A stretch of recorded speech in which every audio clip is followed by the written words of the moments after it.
क्या भारत में बोलने की आजादी खत्म हो रही है? तो क्या भारत में सच बोलना सबसे बड़ा गुनाह बन चुका है? क्या जो सत्ता में सवाल करता है उसे चुप कराने की हर मुमकिन कोशिश होती है? क्या बोलने की आजादी केवल संविधान की किताबों में सिमट गई है? आज का सवाल सीधा है, क्या भारत में अभिव्यक्ति की स्वतंत्रता पर संकट है? तर्क भारत में आपका स्वागत है। आज हम एक बेहद गंभीर और संवेदनशील मुद्दे पर चर्चा करेंगे। भारत में फ्री स्पीच यानी अभिव्यक्ति की आजादी की वर्तमान स्थिति क्या है, ये हम सब इस वीडियो में देखने जा रहे हैं। भारतीय संविधान का अनुच्छेद 19 क्लॉज 1 और क्लॉज 1, ठीक है, तो क्लॉज 1 और ऑफ क्लॉज ए हर नागरिक को बोलने और अपनी बात कहने की पूरी स्वतंत्रता देता है। इसे अभिव्यक्ति की स्वतंत्रता कहा जाता है। लेकिन साथ ही अनुच्छेद 19(2) कहता है कि ये स्वतंत्रता कुछ तर्क संगत युक्तियुक्त प्रबंधों के अधीन होगी, जैसे राष्ट्र की सुरक्षा, सार्वजनिक व्यवस्था, शालीनता और नैतिकता। अब सवाल यह नहीं है कि प्रतिबंध क्यों हैं, होना चाहिए। सवाल यह है कि क्या इन प्रतिबंधों का उपयोग असहमति की आवाजों को दबाने के लिए हो रहा है? 2021 में एक पत्रकार को उत्तर प्रदेश में गिरफ्तार किया गया था। उसका जुर्म था कि वो हाथरस रेप पीड़िता के परिवार से मिलने जा रहा था। मोहम्मद जुबैर एक फैक्ट चेकर था, को सिर्फ एक पुराने मीम के लिए गिरफ्तार कर लिया गया था। Stand up comedian Munawar Faruqui को बिना किसी शो के प्रदर्शन के पहले ही जेल में डाल दिया गया था।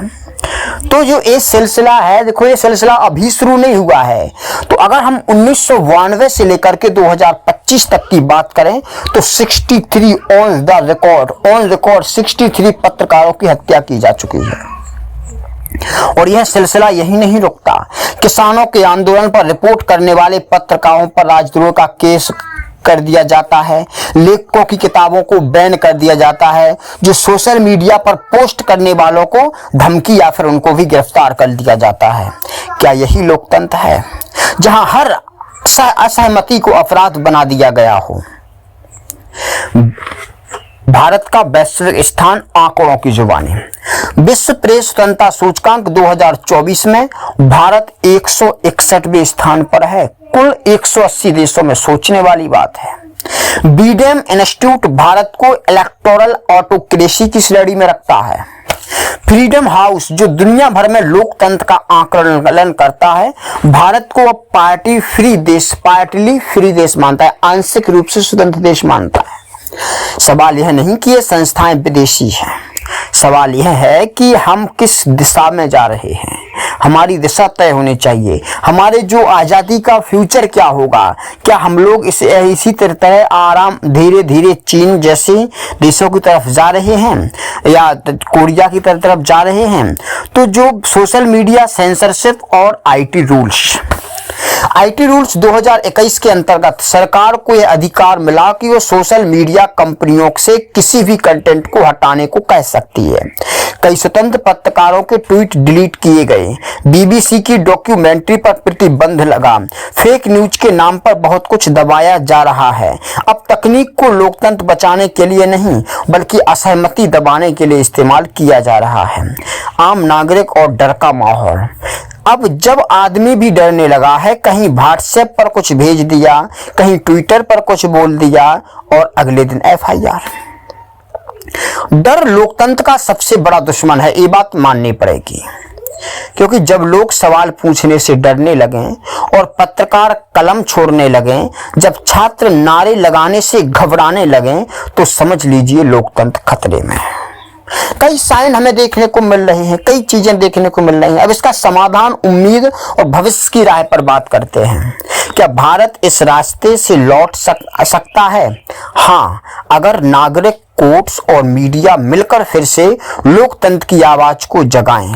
जरूरत है न्यायपालिका की स्वतंत्रता की। अगर न्यायपालिका स्वतंत्र रहेगा तो। लेकिन हमें न्यायपालिका में भी तो क्या देखने को मिल रहा है? ऑटोक्रेसी वहां पर भी देखने को मिल रही है, तानाशाही वहां पर भी देखने को मिल रही है, वंशवादी व्यवस्था वहां पर भी देखने को मिल रही है। तो हम क्या इस प्रकार के न्याय व्यवस्था से स्वतंत्रता की आशा कर सकते हैं? बिल्कुल नहीं। जो भी जजों का निर्वाचन होता है, नियुक्ति होती है, उसमें क्या होता है? सब पक्षपातपूर्ण रवैये अपनाए जाते हैं। फिर मीडिया की निर्भीकता, तो मीडिया को निर्भीक होना चाहिए, लेकिन क्या आज की मीडिया निर्भीक दिखती है? मुझे तो नहीं लगता है। मीडिया या तो विपक्ष की तरफ होगी पूरी तरह से, या पूरी तरह से पक्ष की तरफ होगी, सत्ता की तरफ होगी, सरकार की बात को गाएगी, जिसे हम गोदी मीडिया कहते हैं। तो ऐसे मीडिया बहुत कम देखने को मिल रही है जिसमें वो दोनों तरफ की बात को कायदे से रखती हो, उस पर तर्क करके बात को कसौटी पर रखती हो। इसलिए हम लेके आए हैं तर्क भारत को, जहां पर तर्क होगा और यहाँ पर सवाल जवाब होते हैं। और अगला है नागरिकों की सजगता। अब नागरिकों को भी देखो सजग होना चाहिए।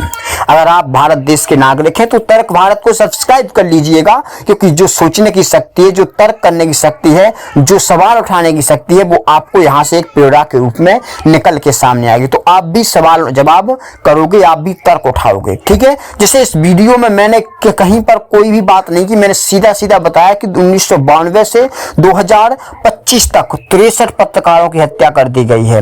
अब देखो बात यह है कि मोदी जी के काल में कितने की हत्या हुई, तो 2014 से लेकर 2025 के बीच में कुल 26 हत्याएं हुई हैं। कितनी? 26 हत्याएं। और 1992 से 2014 के बीच में बाकी की बची हुई हत्याएं हुई थी, जो कि ऑन द रिकॉर्ड है, ठीक है। मैं ये नहीं कह रहा हूं कि बिल्कुल वो, ठीक है। कई हत्याओं में ऐसा हुआ है, जैसे कि एक तमिलनाडु में हत्याकांड हुआ था। उसमें एक गाड़ी जा रही, तो गाड़ी के ऊपर ही पूरा बम का बम फेंक दिया गया था। उसमें 5, 13, 17, 16, 17 लोगों की मौत हुई थी, ठीक है। तो वो और अलग बात है। तो फ्री स्पीच कोई विदेशी विचार नहीं है, यह भारत की आत्मा में रचा बसा है। हमारे सनातन से, हमारे प्राचीन काल से यही बात चली आ रही है। तो मैं ये नहीं कहूँगा कि जो बीजेपी गवर्नमेंट है इसमें मीडिया अच्छी है, या फिर इसी गवर्नमेंट में फ्रीडम ऑफ स्पीच की पूरी तरह से स्वतंत्रता है। पहले भी वही हाल था, ऐसे अभी भी वही हाल है। थोड़ा बदतर हुआ है क्योंकि सोशल मीडिया का जो जमाना ज्यादा चल गया है।